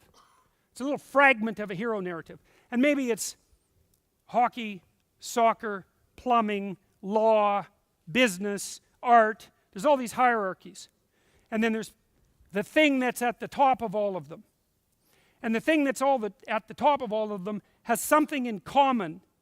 That's whatever it is that's in common across all the things that are at the top. So imagine this. Okay, so you could think about this. Imagine that you're a novelist and you want to distill some characters.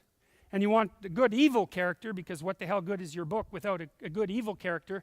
And you want a good character, because the same problem applies. You don't want to just tell a story about some guy's day, right? You don't want to say, well, John woke up at 6, and then he smacked his lips 4 times and blinked 20 times, and then he swung his feet over across the bed and walked into the bathroom. Because who cares about any of that?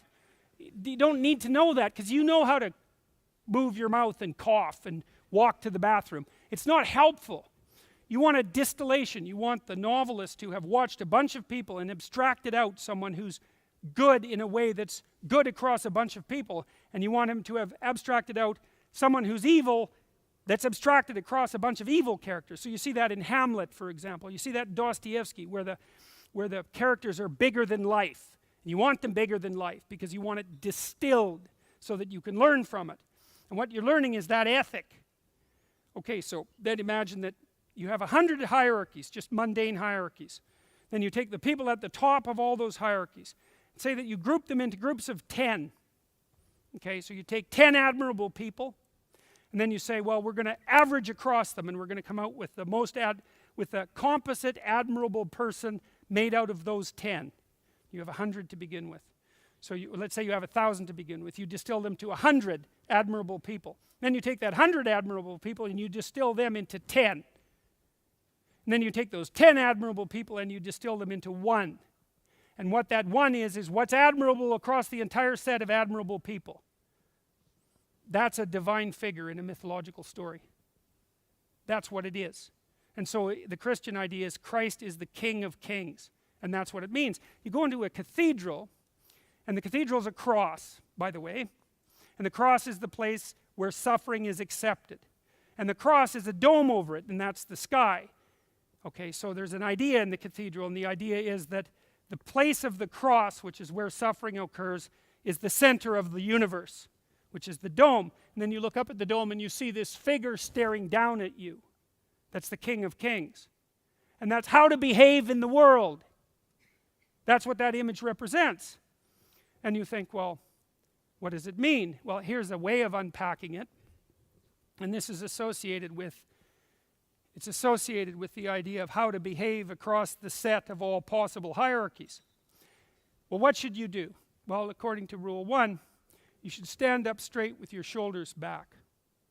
Okay, now, some of the people who've been criticizing me say, well, because I point out that hierarchies exist, I'm justifying them. It's like, pointing out that something exists is not the same as justifying it. It's just pointing out that it exists. And pointing out that it exists without justifying it is certainly not saying that the way to attain dominance in a hierarchy is through power, which is the other thing that I've been criticized for, which is not what I'm saying. In fact, I'm not saying that, I'm not even saying that a little bit. It's exactly the opposite of what I'm saying. You say, well, if you stand up straight with your shoulders back, isn't that a powerful stance? And the answer is, well, actually, no. A powerful stance is this, right? Well, not really, because I'm not very good at it, but if I knew what I was doing, this would be it. And I put myself sideways so I'm not much of a target, and I'm ready for attack. Okay, that's not this stance. This stance is different, right? And that isn't this stance either. This is a defensive crouch. This is what happens if you're depressed and anxious, right? This stance is, I'm willing to take what the world throws at me, right? And that might be the trials and tribulations that are associated with the hierarchy, because that's a tough battle in and of itself, but it also might be all the terrible unknown things that are going to come your way. And what's the right attitude? Is stand the hell up with some courage and take it, right? Voluntarily, with courage. So it's actually a stance of maximal vulnerability. Vulnerability adopted voluntarily. That's what the crucifix represents, just so you know. It represents the willingness to take on the suffering of the world voluntarily. The whole thing. And that's associated with what's ever at the top of the hierarchy. So the idea is the best possible strategy that you have to be successful across the set of all possible hierarchies is to maximally accept the fact that you're vulnerable. To accept that as the price of being. And that's the essential message. Well, it's not only the message of Christianity, by the way. You see this sort of idea expressed in all sorts of religious structures. I mean, the Taoists, to return to them, say, well, where should you be in the world? The world is made out of the catastrophe of chaos and the tyranny of order. Where do you stand in that place? And the answer is, with one foot in chaos and one foot in order. That's the line down the middle. That's the Tao. That's the way. That's the point of meaning. It's the same place that's at the center of a cathedral. It's the same idea. You stand there because you're secure, because you have tradition and the power of your civilization behind you.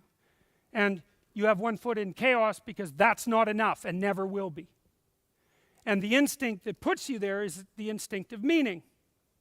And you can use that as a guide. And it's a deep neurological instinct. It's not some epiphenomena. It's the most real thing there is, as far as I can tell. And associated with that is a certain attitude towards life, which is to venture courageously out into the unknown, is to put yourself on the line, right?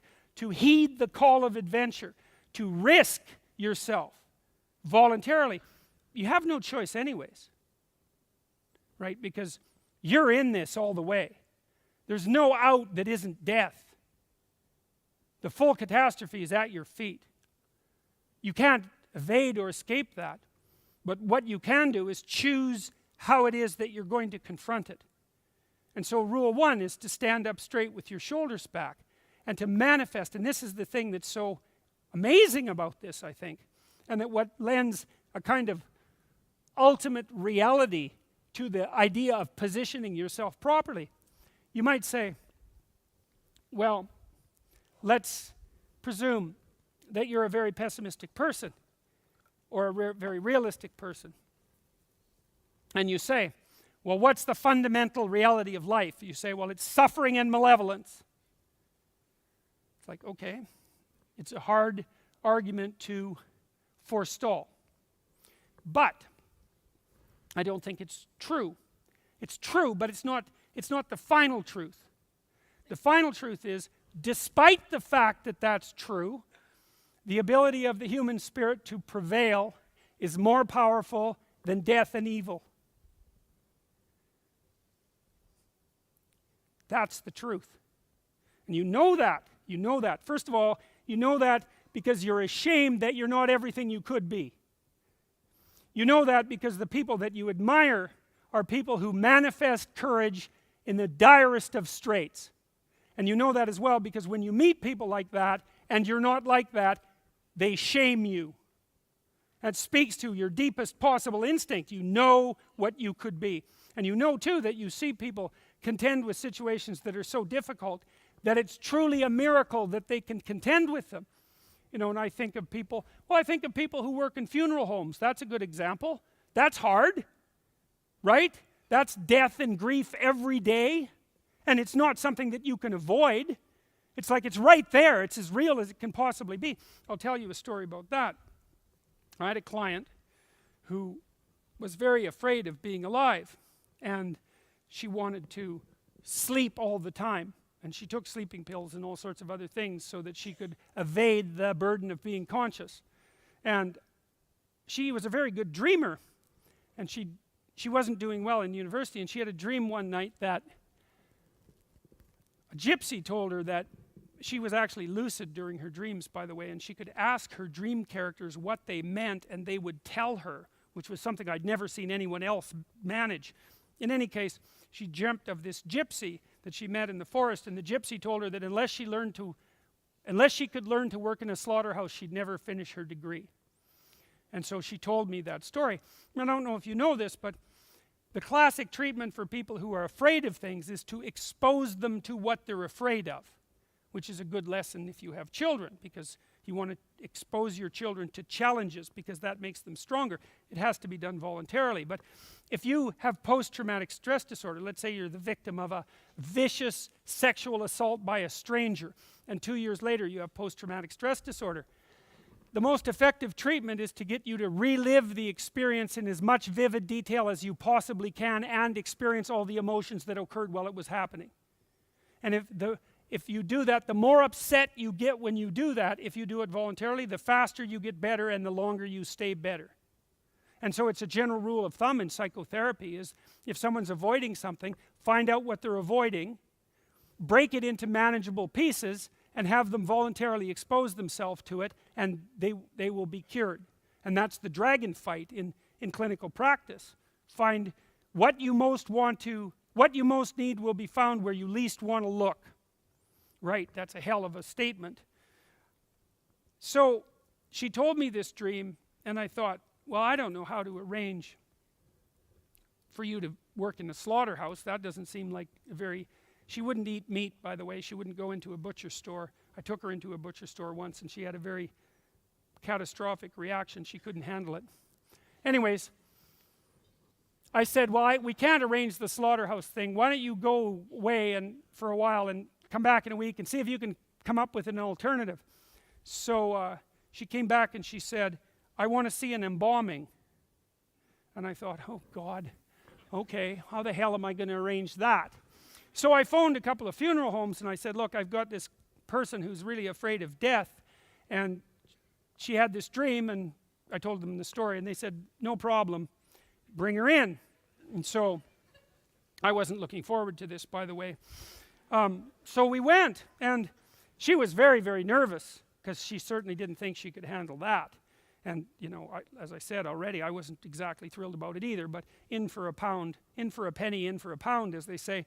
So anyways, we went to the funeral parlor, and they showed us around, and we asked a bunch of questions, like how the hell did they cope with their jobs, because that's just a mystery to me. And they said, well, it was actually really useful for them to guide people through the process of grief, and that their experience was that had given them a renewed appreciation for life, which is, well, that would account for why they were able to do it, because it seems like a very hard job. And so we went into this room and watched this embalming, and I was about 8 feet away from this small room. It's a pretty gruesome operation, as you might imagine, and my client was sitting beside me, and I was watching her and watching the embalming as well. And for the first while, she was just looking to the side, which was, I'm not here and I certainly can't handle that. And no bloody wonder, literally. And so, but then she would take the odd glance, she'd go like this and then look away. And then as the minutes ticked by, but fairly rapidly, she was spending more time watching and less time looking away until she was finally doing nothing but watching. And then at some point she asked if she could come in and put her hand on the body. And so they gave her a glove and she did that. And then she went and sat down. And she was quite quiet about all this and quite quiet afterwards. And well, so what did she discover? Well, she didn't discover that death wasn't horrible. She didn't discover that. And she didn't discover that death wasn't terrifying, because it certainly was. But what she did discover was that she was a hell of a lot tougher than she thought, and much quicker than she would have believed. And she went away thinking, look at that. I did the thing I was most afraid of doing, and here I am.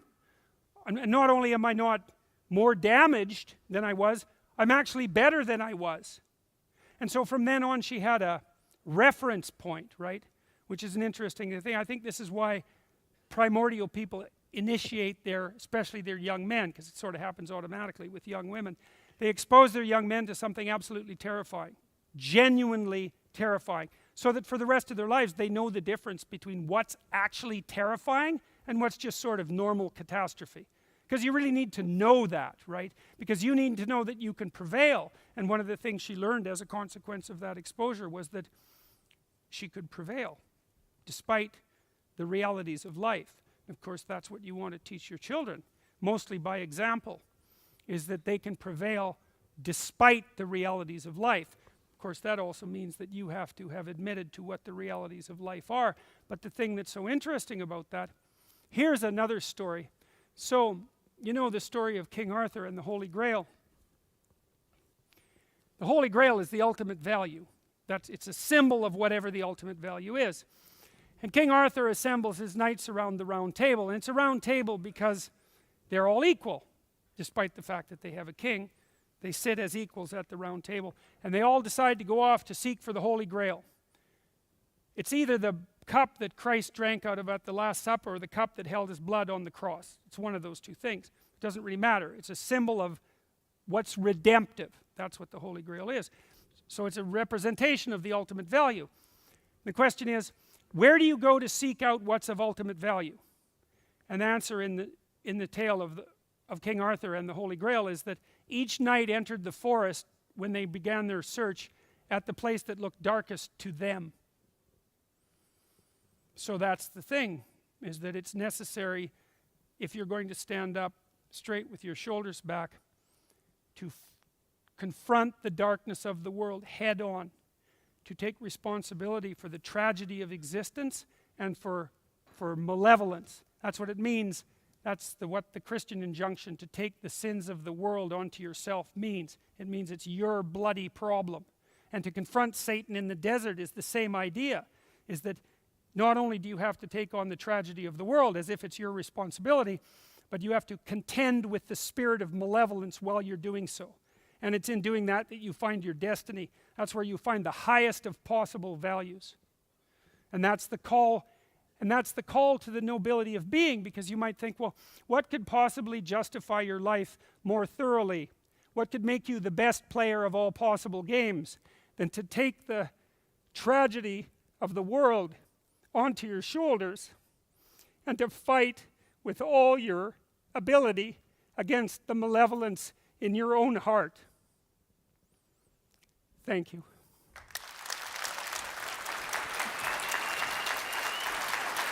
It's